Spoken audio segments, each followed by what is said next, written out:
Alors cette semaine, Bezrat Hashem, nous rentrons dans Parashat Kedoshim.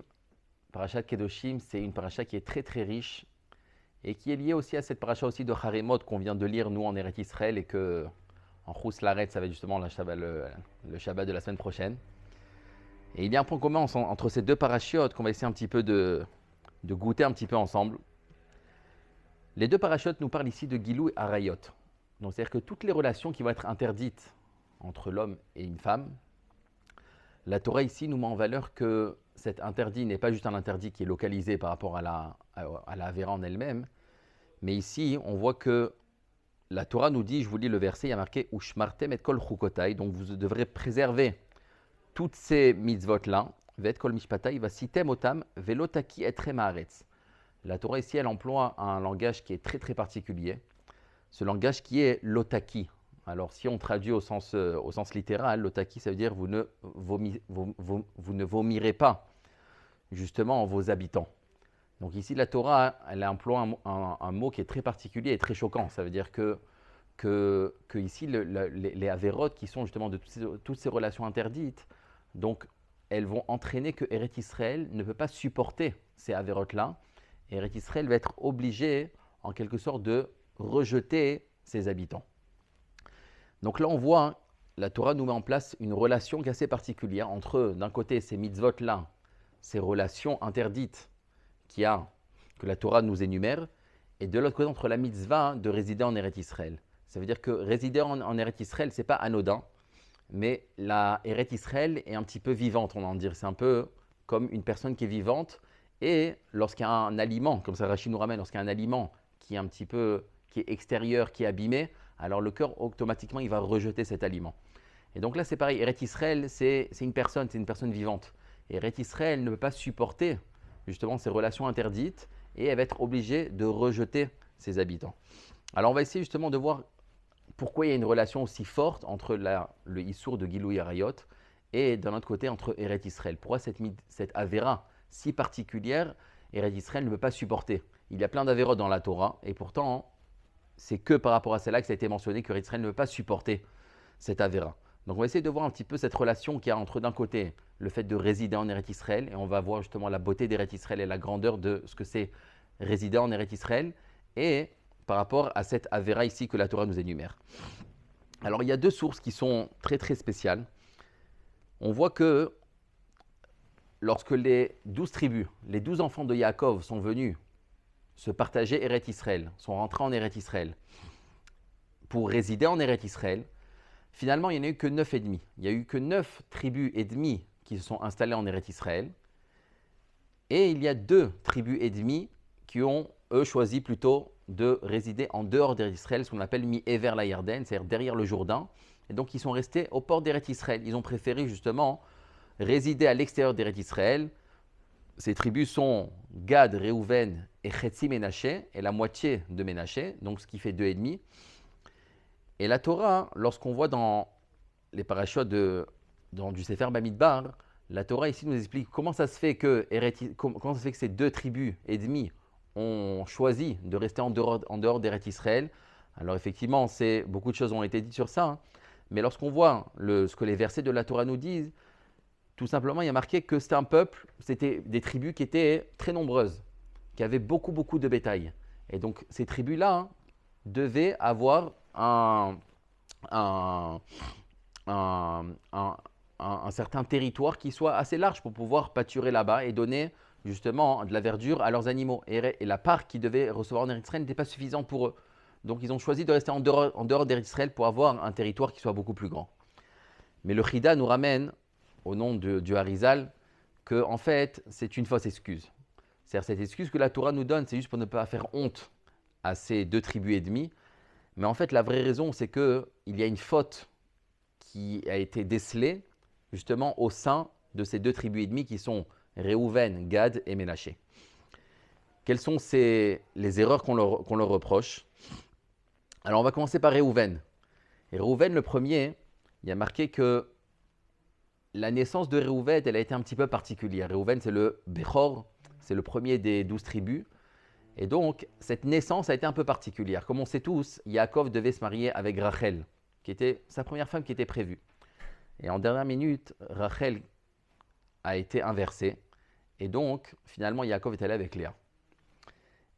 Yaakov est allé avec Léa en pensant qu'il allait avec Rachel.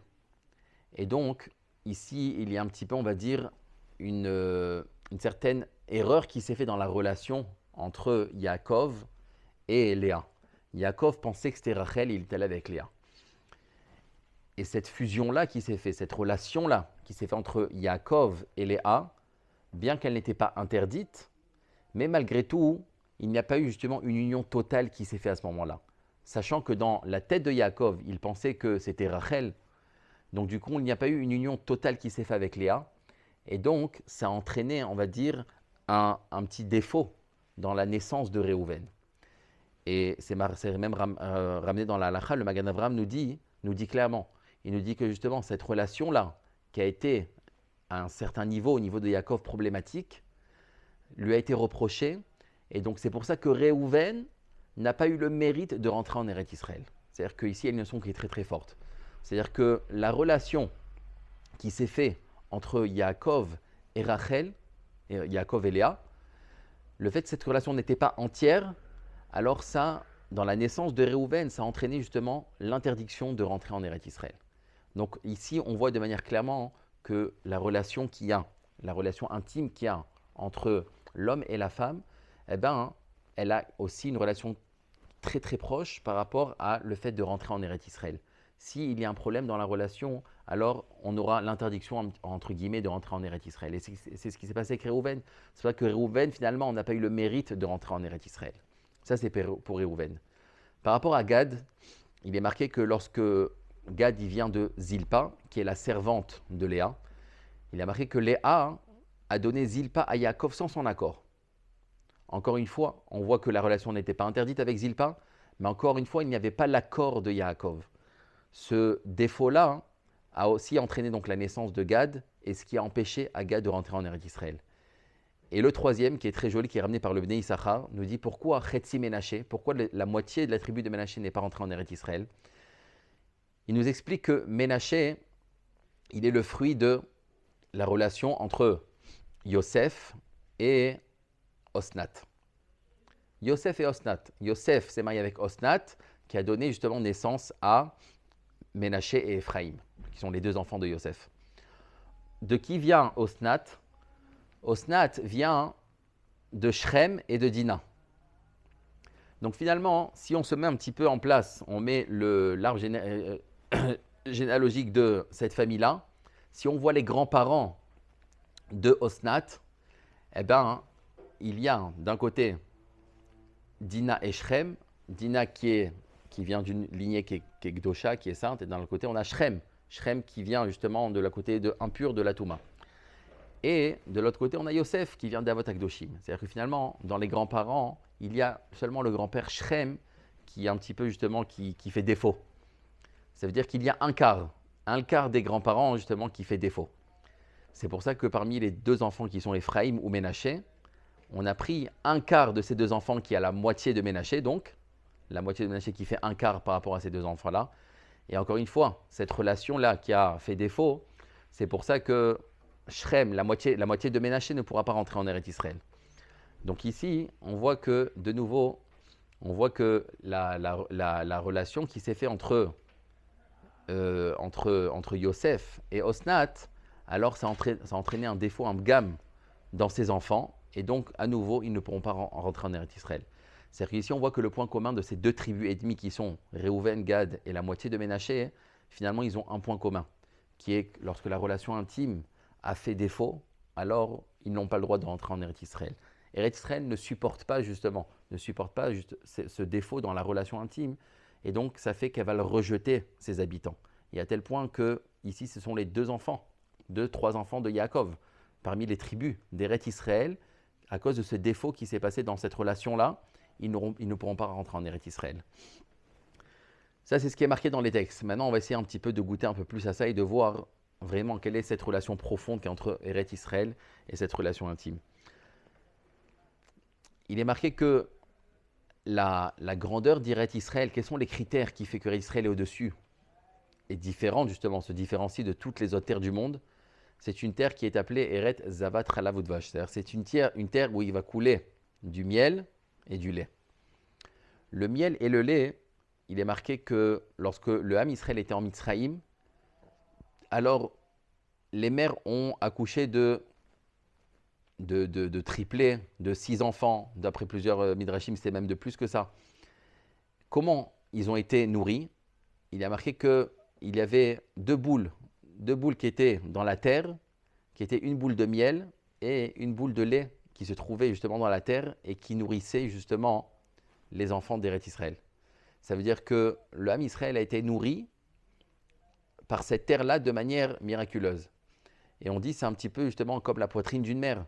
Dans sa poitrine, elle a deux shaddaïm, qui sont deux poitrines qui vont pouvoir justement donner allaiter à ses enfants. Donc c'est-à-dire qu'ici, il est marqué de manière claire que Eretz Israël est comme une maman. Eretz Israël, c'est une maman. Eretz Israël, c'est une mère qui va faire grandir ses enfants. Et même lorsqu'elle était en Eretz Israël, c'est ce Nes-là que Eretz Israël nourrissait. Même en Mitzraïm, elle nourrissait ses enfants et elle les faisait grandir. Et c'est ça justement la spécificité de Eretz Israël. C'est-à-dire que Eretz Israël, la seule qualité qu'elle a, c'est une maman. Lorsqu'on vient en Eretz Israël, on s'installe en Eretz Israël, alors la relation qu'on a avec cette terre, c'est comme une maman avec ses enfants. Et même c'est pour ça qu'il est même marqué dans la Gemara, c'est marqué que la morphologie d'une mère, on dit que Hachem, il a façonné la femme par rapport à la hanche. Lorsqu'il a créé la femme de la hanche de Adam Arishon, il a façonné cette hanche d'une manière que, c'est marqué que Isha, elle est ksara les malas, verechava les matins. C'est-à-dire qu'elle est étroite dans la morphologie du corps, étroite en haut et large en bas. Pourquoi large? Justement pour pouvoir porter ses enfants et donner vie à ses enfants, pour porter le fruit. Et donc finalement, on voit que, c'est intéressant, on voit que même le territoire d'Eretz Israël, il est un petit peu dessiné de cette même manière. C'est-à-dire que ça part justement étroit en haut et ça s'élargit vers le bas. C'est-à-dire que Eretz Israël est vraiment comme une maman, comme une mère qui va porter ses enfants. Et c'est ça la grandeur d'Eretz Israël, qu'elle est justement, on appelle aussi ça Eretz Israël, Eretz Tova ou Rechava, une Eretz Israël qui est large. Elle est large comme une maman qui est large, qui a ce côté de largesse pour pouvoir justement porter ses enfants et faire grandir ses enfants. Donc finalement, on voit ici de manière extraordinaire que Eretz Israël, finalement, ce n'est pas nous qui avons le mérite d'être en Eretz Israël, ce n'est pas nous qui choisissons est-ce que nous allons résider en Eretz Israël ou pas, c'est plutôt Eretz Israël qui va nous dire est-ce qu'elle veut qu'on réside parmi elle. Est-ce que c'est une mère qui veut justement accepter ses enfants et qui va les faire grandir sur cette terre d'Eretz Israël. Donc c'est-à-dire que Bezrat Hashem, qu'on ait justement le mérite que Eretz Israël nous accepte et qu'on puisse justement venir goûter de cette douchette d'Eretz Israël, de ce lait et de ce miel. C'est-à-dire que comme un enfant qui vient dans les bras de sa mère, qui vient allaiter, qui vient goûter et grandir de toute cette richesse qu'il y a en Eretz Israël, alors que Eretz Israël justement nous accepte dans ses bras et nous fasse grandir, et comme ce qu'a marqué, on s'appelle Béné Tzion, c'est-à-dire nous sommes les enfants de Tzion. C'est-à-dire qu'il faut venir goûter à tout ce qui se passe en Eretz Israël pour qu'on accepte et que cette mère nous accepte aussi pour nous faire grandir et que Bezrat Hashem, on puisse voir le Beth Amikdash B'mera B'yameinu Amen.